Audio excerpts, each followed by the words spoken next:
Hello everyone and welcome back to my channel.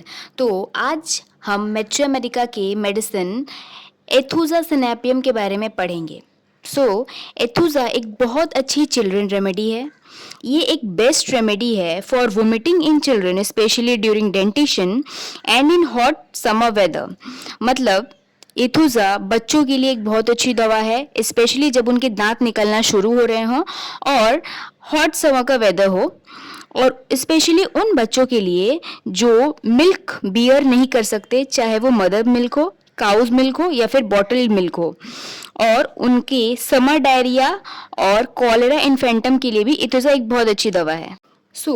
इथुजा का common name है fool's parsley and it belongs to the family अम्बलीफेरेई।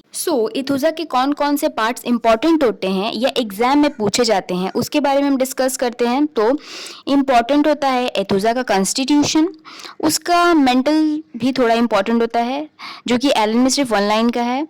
अब बारी आती है इसके जीआई के बारे में। इसका जीआई इम्पॉर्टेंट है और उसके बाद इसका नर्वस सिस्टम जिसमें इसके एपिलेप्टिक स्पैजम्स के बारे में बताया गया है वो काफ़ी इंपॉर्टेंट है। स्टार्ट करते हैं मेडिसिन एथुजा। तो स्टार्ट करते हैं एथुजा के कॉन्स्टिट्यूशन के बारे में। तो specially for children during dentition in hot summer weather, children who can not bear milk, मतलब स्पेशली जिन बच्चों में दांत अभी निकल रहा है और गर्मी का समय है, ऐसे बच्चों के लिए इथुजा बेस्ट सूटेड है। और ऐसे बच्चे जिनको मिल्क अनबियरेबल है, किसी फॉर्म में मिल्क उनसे बियरेबल नहीं होता है, तो एग्जाम में क्वेश्चन आ सकते हैं इथुजा के बेबी को डिस्क्राइब करने के लिए। तो आप कॉन्स्टिट्यूशन में यहाँ से स्टार्ट कर सकते हैं। अब हम देखते हैं इसके मेंटल जनरल्स के बारे में। Idiocy in children, incapacity to think and confused, मतलब इथुजा का चाइल्ड बहुत ही बुद्धू टाइप का होता है। Incapacity to think and confused, उसका शक्ल देखने से लगता है कि वो कन्फ्यूज्ड है, उसे कुछ समझ में नहीं आ रहा है। Physical generals, great weakness, children can not stand, unable to hold up the head, child इतना वीक होता है कि वो खड़ा भी नहीं हो सकता, उसमें इतनी वीकनेस होती है कि वो अपना सिर भी नहीं उठा सकता, और ये सिम्टम्स एब्रोडेनम में भी देखने को मिलते हैं। प्रोस्ट्रेशन विथ स्लीपीनेस, मतलब उसमें कमजोरी के साथ साथ उसे नींद भी बहुत आती है। After vomiting, after stool and after spasm, और ये सभी चीज़ें वोमिटिंग के बाद, आफ्टर स्टूल और आफ्टर स्पैजम होती हैं। और इन सभी सिम्टम्स के साथ इथुजा के चाइल्ड में कंप्लीट एब्सेंस ऑफ थर्स्ट देखने को मिलती है। इनके टोटल सिम्टम्स में थर्स्टलेसनेस देखने को मिलती है। थर्स्टलेसनेस हमें एपिस और पल्सेटिलम में भी देखने को मिलती है, और इसका रिवर्स है आर्सेनिक। आर्सेनिक का पेशेंट काफ़ी थर्स्टी होता है। अब हम देखते हैं फेस के बारे में।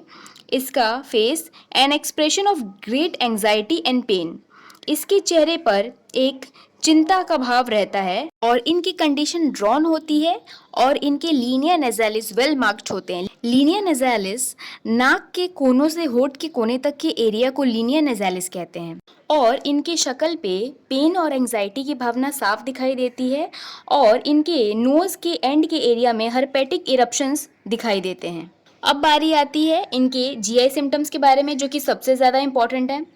तो जो टीथिंग चिल्ड्रन होते हैं, यानी जिन बच्चों में दांत निकल रहा होता है, उनमें इंडाइजेशन देखने को मिलता है, और उनमें वायलेंट सडन वोमिटिंग, और उस वोमिटिंग में झाग रहती है। झाग के साथ जो वोमिटिंग का मैटर होता है वो मिल्क वाइट सब्सटेंस और येलो फ्लूइड भी हो सकता है, followed by curdle milk and cheesy matter, मतलब पहले एक मिल्की वाइट सब्सटेंस या येलो फ्लूइड निकलेगा, उसके बाद दही के थक्के जैसा या चीज़ी मैटर निकलता है। Regurgitation of food an hour और सो आफ्टर ईटिंग, यानी कि जो भी खाना उसने खाया है वो कुछ ही घंटों बाद, यानी 1 घंटे बाद रिगर्जिटेट हो जाता है, यानी सब बैकफ्लो हो जाता है। कोपियस ग्रीनिश वोमिटिंग, और इसकी वोमिटिंग गाढ़ी और ग्रीनिश होती है। इनटॉलरेंस ऑफ मिल्क, इन्हें मिल्क किसी भी फॉर्म में टॉलरेबल नहीं होता, ये मिल्क बर्दाश्त ही नहीं कर सकते। It is vomited in large curd as soon as taken, मतलब जैसे ही ये मिल्क को पीते हैं ये तुरंत ही उसे वोमिटेड कर देते हैं लार्ज कर्ड्स में, दही के थक्के में। देन वीकनेस कॉजेज ड्राउजीनेस, और उसके बाद इन्हें काफ़ी वीकनेस हो जाती है और ड्राउजीनेस होती है। इसके बाद अब हम देखते हैं इसके नर्वस सिम्टम्स के बारे में।